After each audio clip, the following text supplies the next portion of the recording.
Hello, I'm Tracy Grimshaw. Welcome to A Current Affair. A 10-year battle for justice has finally ended for the family of Daniel Morcombe, with today's guilty verdict against Brett Cowan. Reporter Chris Allen joins us live. And Chris, now the trial is over, there is predictable anger at Cowan's history of sexual offences against children and relatively light sentences.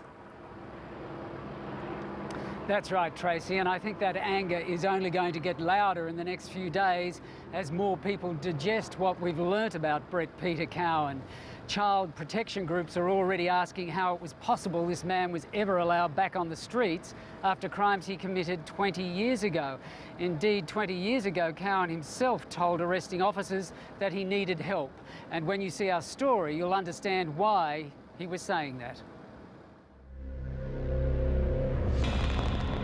It is the face of evil, Brett Cowan. His shocking and depraved history started long before Daniel Morcombe. At the 2011 inquest into Daniel's disappearance, Cowan admitted that he'd been abusing children since he was 9 or 10 himself. By the time he was 18, he estimated he'd preyed on as many as 30 children. And while most of those encounters were fleeting, that was all about to change. In 1987, Cowan took a 7-year-old into a public toilet in Brisbane and molested him. After 2 years on the run, Cowan was sentenced to 2 years for that assault. In 1993, Cowan attacked again, this time in the Northern Territory, kidnapping, assaulting and indecently dealing with a 6-year-old boy. The 24-year-old man was arrested late yesterday in relation to the bashing of the 6-year-old boy. He then dumped the defenceless youngster whose injuries were so bad he required treatment in intensive care.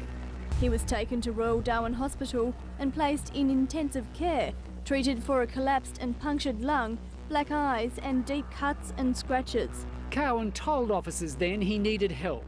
He pleaded guilty and got 7 years jail. He was not long out of jail on that offence when he moved to the Sunshine Coast, where he became a suspect when Daniel disappeared in 2003. But it was to take 8 years to catch him. I'm told you've done the Daniel Morcombe murder. This was the confession police worked months to get. So what do I need to fix?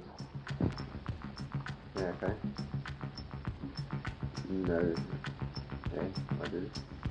All right, so you did it. Cowan thought he was talking to a gang leader. In fact, he was talking to an undercover cop. I didn't talk to him at all when I got there. Maybe just look as though I was waiting for the bus. Okay, yeah, fair enough. Yeah. The bus drove past, and that's when I said, I'm going down to the shopping centre, do you want a lift? Yep. And he's gone, yep. This elaborate sting had been months in the planning. Firstly, an undercover cop befriends Cowan on a plane flight to Perth and then introduces him to his criminal mates, who are also undercover cops.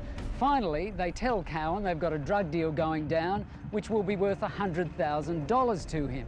But first, he has to meet their boss, a man called Arnold. So you take him into the house? Yep. What happened in the house? Like I said, I'm not judging you, all right? Yeah, well, I never got to molest him or anything like that. He panicked and I panicked and grabbed him around the throat, and before I knew it, he was dead. All right, so you've choked him out? Yeah. He's died? Yeah. In that room? Yeah. What have you done then with him? Taken him outside, and took his, put him in the back of my car.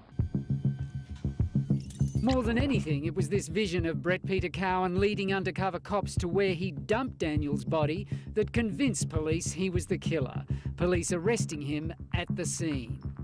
At the time, Cowan was married with a young son. His former wife Tracy told the jury on that day her husband left home to pick up a mulcher. Around about 1-ish, then late afternoon I heard the mulcher, around about 2:40, 3 o'clock. In that time, police say Cowan abducted and murdered Daniel. The former churchgoer was always a suspect, but it wasn't until police pulled off this elaborate sting that they got proof. Okay, so once you've done that, what have you done with him then? Took him out of the car, Yep. dragged him down the embankment and... When you dragged him, did you leave anything... How'd you drag him? Just, By the feet, by the... arms or? So then I carried him over and threw him down the embankment and he sort of... Okay, so you threw him over the embankment? Yeah. How far was that? 1.5 meters. Believing his criminal mates were going to help him cover up the crime, Cowan took them to where he says he dumped Daniel's body and his clothes. I've stripped him off. Yep. And trees and all that sort of stuff, and branches, and covered his body with that. His clothes I took back with me and threw them into the creek. And what happened to him?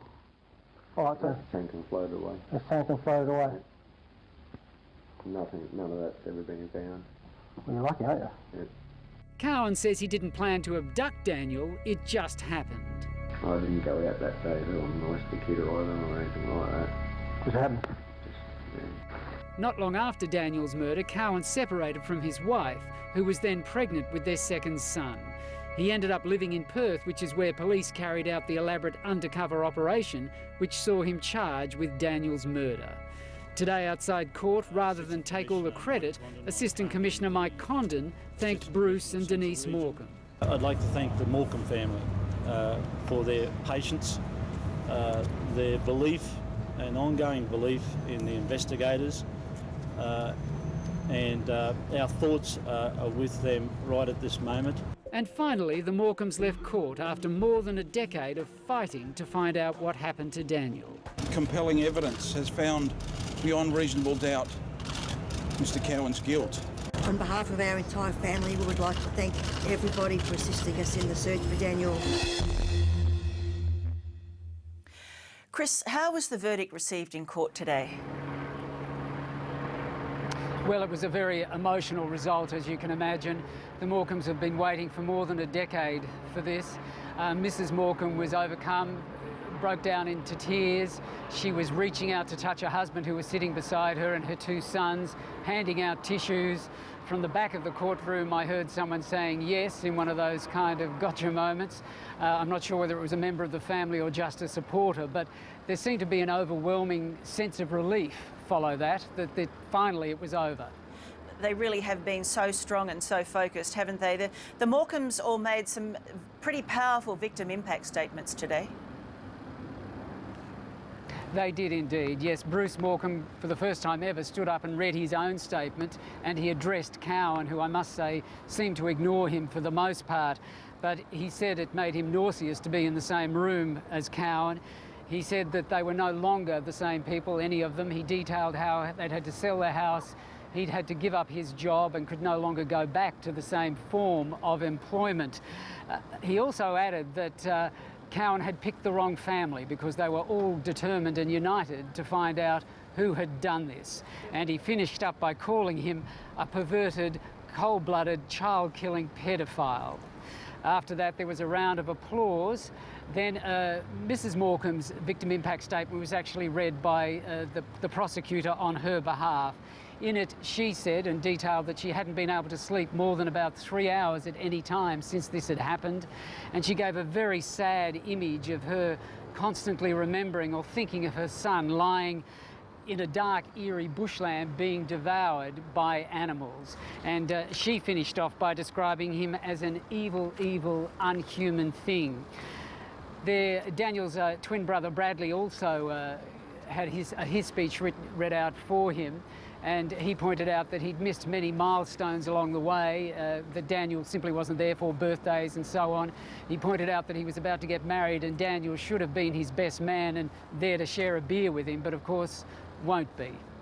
It's powerful imagery from this family. What is the maximum sentence that Cowan can receive, Chris? I understand it will be a mandatory life sentence. Now, normally that can come with a parole period of 15 years. But in this case, the prosecution is asking for either no parole whatsoever or at least a minimum of 20 years. So we'll just have to wait and see which way the judge goes on that one. And when will he be sentenced? Because there was some conjecture about that today, I think. Yes, we're not quite sure whether it will be tomorrow, there's a possibility, or whether it will be early next week. I gather the judge is considering her options overnight, and we'll know tomorrow whether the final sentencing will be dealt then or whether it will be early next week. So at this stage, we're not sure. All right, thanks, Chris. We'll leave it there. Chris Allen. And our thoughts are with Daniel's family tonight. They have fought so hard for this verdict.